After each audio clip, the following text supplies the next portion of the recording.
సభా ప్రాంగణంలో కూర్చున్నటువంటి అందరికీ నా యొక్క ద్వాదశ నమస్కారములు తెలియజేస్తూ ఈరోజు ఎంతో సుదీర్ఘమైనటువంటిది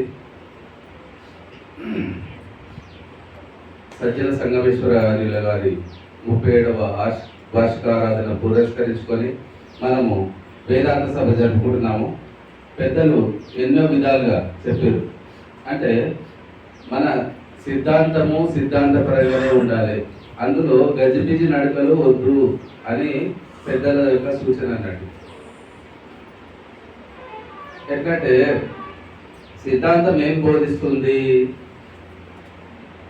పరిపూర్ణం ఒకటి, నెరుకానేది ఒకటి ఉండు, పరిపూర్ణ మెరుకాల ఎరిగి ఎరుకరు మాను అనేది మన సిద్ధాంతం. అయితే ఆ సిద్ధాంత పరంగానే ఉండాలి, కానీ మళ్ళా వీళ్ళకి వచ్చి బయట రూటు ఎప్పుడు పట్టదు. వేరే వాళ్ళు దీన్ని చూసి అబ్బా ఎంత బాగుంది ఈ సిద్ధాంతం అని వాళ్ళు రావాలి, కానీ మనమే దానికి ఆకర్షితమైపోవద్దు కదా. ఎట్లా అంటే దానము ధర్మము సగుణ ధ్యానము ప్రతిమాచనము తజ్జపతీర్థ స్నానములి విముక్తిదమని మానవుల నరించ దయలు మాట్లాడదేమి, ఎరుకే లేదు మాట్లాడేదేమి.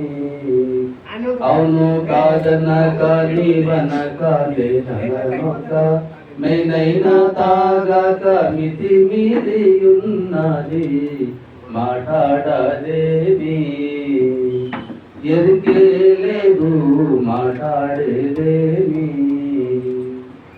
అయితే దానము ధర్మము, మనం దానం చేసిన ధర్మం చేసిన ఏదో పుణ్యం వస్తుంది, ఆ పుణ్యం వల్ల మంచి సద్గతి కలుగుతుంది, దానివల్ల స్వర్గము మనకు ప్రాప్తిస్తుంది అని దానం చేయడం.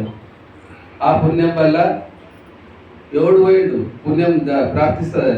ఆ పుణ్యము నువ్వు సంపాదించిన పుణ్యము బ్యాంక్ బ్యాలెన్స్ అయిపోయినాక ఏం చేయాలి? మళ్ళీ మొదటికే వస్తుంది కదా. అట్లా దానము ధర్మము సగుణ ధ్యానము నువ్వు ఇవన్నీ చేసిన, ప్రతిమార్చనము నువ్వు అభిషేకాలు చేసిన, తీర్థయాటనలు చేసిన, జపము తపము నది స్నానాలు చేసిన, ఇవన్నీ చేసినా కానీ ఒక్కనాడైనా నువ్వు మంచిగా చేసినవా అని అన్నడా? బయలు మాట్లాడదేమి?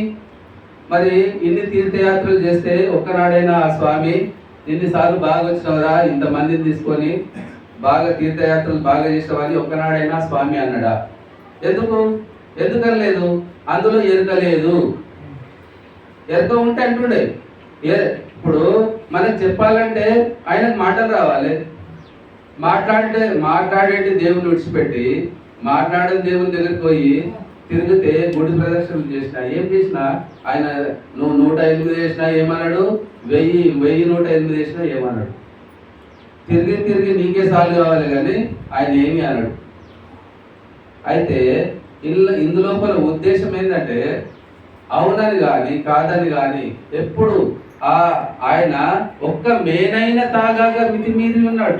ఇవన్నీ ఏ శరీరం కాలేదు, వీటికి అతీతమైనటువంటి వాడు. అటువంటి స్వరూపము మీది వడ్డీ ఆశల చేత పట్టుబడదు. ఇప్పటికి చెప్పినటువంటి ఈ దానం వల్ల ధర్మం వల్ల ఇవన్నీ వడ్డీ ఆశలు కావా? ఆ స్వరూపము మనకు పట్టుబడుతుందా? ఆ పరిపూర్ణము మనకు తెలుస్తుందా? ఇవన్నీ చేయడం వల్ల మనకు పరిపూర్ణ బోధ గురువు దగ్గరికి పోయి నువ్వు శరణాగతి వహించి ఆయనకు చతుర్విధ శుశ్రూషలు చేసి ఉన్నట్టుగా తెలుసుకుంటే కదా నీకు ఉన్నట్టు చెప్పేది. నువ్వు సేవనే చేయకపోతే గురువు చేతి కింద ఎన్నడూ నలగకపోతుంది. అయితే ఈ విషయాన్ని ఎట్లా బయటపెడతాడు? ఆయన హృదయము ద్రవించేటట్టు మనం సేవ చేయాలి. సేవ చేస్తేనే కానీ ఈ బోధ బయట పెట్టాడు. ఎందుకు? అటువంటి అర్హత గలవానికే ఈ బోధ చెప్పబడుతుంది, కానీ ఎవరికంటే వారికి చెప్పేది కాదు కదా. అందుకే 4 శుశ్రూషణములు లోలత గావించుకొనుచు లోకాతీతం ఆలోకించి గురునచే ఈ లోకము జోలి విడు ఇంతే చాలన్నా, నీతో కూడా ఇది మరువకన్నా. ఈలు తెలియని చదువు చాలా జరిగిందు, చాలించి నీ విట్టికి తెలిసిని ఇంతే చాలన్నా, నీతో కూడా ఇది మరువకన్నా. 4 శుశ్రూషణములు అంటే 4 సేవలు గురువుగా చేయాలి, మనం తప్పకుండా చేయాలి. అయితే ఈ సేవలు చేసి గురువు గారిని మెప్పించాలి, ఆయన దయకు పాత్రుడు కావాలి, ఆయన అనుగ్రహం పొందాలి. పొందితేనే కానీ ఈ బోధలోని మర్మధర్మాలు మనకు తెలుపడు. ఊరికే చెప్తాడా? అవి ఊరికే చెప్పేది కావు కదా. నీకు ఏమైనా డబ్బులు ఇస్తే చెప్పేదా? అది ఏమైనా ఇల్లు రాసిస్తే చెప్పేదా? నువ్వు అటువంటి సేవ చేసిన నాడే నీకు ఆ గొప్పనైన బోధ మీకు చెప్పగలుగుతాడు. వీడు దానికి అర్హుడు రా అని ఆయన మనసు లోపల అనుకుంటేనే ఆ గొప్పనైన బోధ నీకు చెప్పగలుగుతాడు. లేకపోతే చెప్పడానికి వీలుండదు. మొదలు మనకు ఇంతకుముందు చెప్పినట్లు ఈ సాంఖ్య తారక అమనస్క మహావాక్య విచారణ ఇవన్నీ కావాలి, మొదలు అవసరమే. కానీ ఈ పూర్ణబోధలోకి వచ్చిన తర్వాత మళ్ళా వాటితో పని లేదు. ఎందుకంటే ఇప్పుడు ఒక్కొక్క పెట్టు పైకి పోయిన తర్వాత కింది పెట్టుతోని ఎట్లయితే అవసరం లేదో, అంటే ఒక నది లోపల దాటేటందుకు ఓడ ఎట్లయితే అవసరమైనదో దాన్ని దాటిన తర్వాత మళ్ళీ దాన్ని ఓడతో ఎట్లయితే పని లేదో, ఆ విధంగా ఇవన్నీ ముందుకు తీసుకుపోయే ఒక తరగతి క్లాసులు మాత్రమే. ఒక్కొక్క క్లాసును ముందుకు పోయిన తర్వాత మళ్ళీ ఫస్ట్ క్లాస్లో పోయి కూర్చుంటామా మనము? ఒక 10th దాకా చదివినాము, ఇంటర్ డిగ్రీ దాకా చదివినాక, పీజీ చదివినాక మొదటి క్లాస్లో పోయి కూర్చోవాలంటే మనసు వస్తుందా? అట్లా అంటే స్పష్టమైనటువంటి బోధ నేర్చుకున్నాక, ఆ స్థితి ఆ ఉనికి కలిగినాక ఏ దానికి ఏ భ్రమలకు లోనుగాడు. ధ్యానం మీద దాని మనసు పోదు. చెప్తారు, చాలా మంది చెప్తారు ధ్యానం చేయాలి. ధ్యానం ఎంతవరకు ఉంటుంది, అందులోపల ఎంతవరకు లీనమవుతుంది కదా? కూర్చున్నంతసేపే ధ్యానం. అంతటా ఉన్నటువంటిది దాన్ని చూడు, దాన్ని తెలుసుకోమంటే ధ్యానం చేస్తే అది ఎంతసేపు ఉంటుంది? ఈ తనువుతోనే ఉన్నంతసేపే ఉంటుంది. కానీ ఈ 3 కాలాల యందు, సకల వస్తువుల యందు, సకల దేశాల యందు అంతటా ఉన్నటువంటి దాన్ని నువ్వు ఎప్పుడైతే కనుగొంటావో వీటి మీద భ్రమ చెందవు. ఒకవేళ వీటి మీద భ్రమ చెందుతున్నావంటే నీకు ఆ ఉనికి తెలియదనే అర్థం.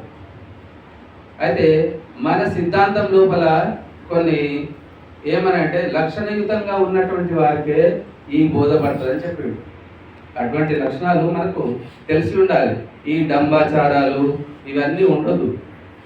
ఈ డంబాచారాలు చేసేటువంటి బోధ కాదు. మరి గురువు ఎవరు అనేది కూడా తెలియకుండా ఉండాలి. గురువును నేనని చెప్పుకోనటువంటి స్థితిగా ఉండాలి. కానీ గురువు అన్నట్టు కనిపించదు.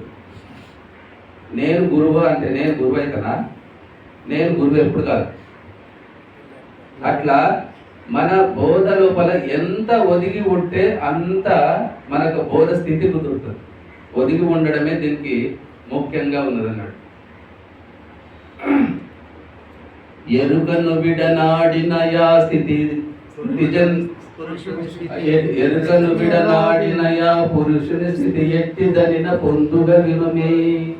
సరిపడదనకను సరిగా వర్తింపుచుండు సమరసభూతిన్ కార్యములందు సహజ ప్రవృత్తిన్ పరిపారి విధముల పరుగులు పేటాడు మరి వైరాగ్యము చేత మాని కోనుండాడు సహజ ప్రవృత్తిన్ కార్యములందు. అయితే ఈ మనకు గురువుగారు ఎప్పుడైతే ఈ స్థితి దాకా తీసుకుపోయిండో, ఆ ఉనికి లోపలికి చెందింపజేసిండో, మనకు ఆ ఎరుకను విడిచినటువంటి పురుషుడు ఎట్లా ఉంటాడు అని మనకు నిదర్శనం చెప్తుంది.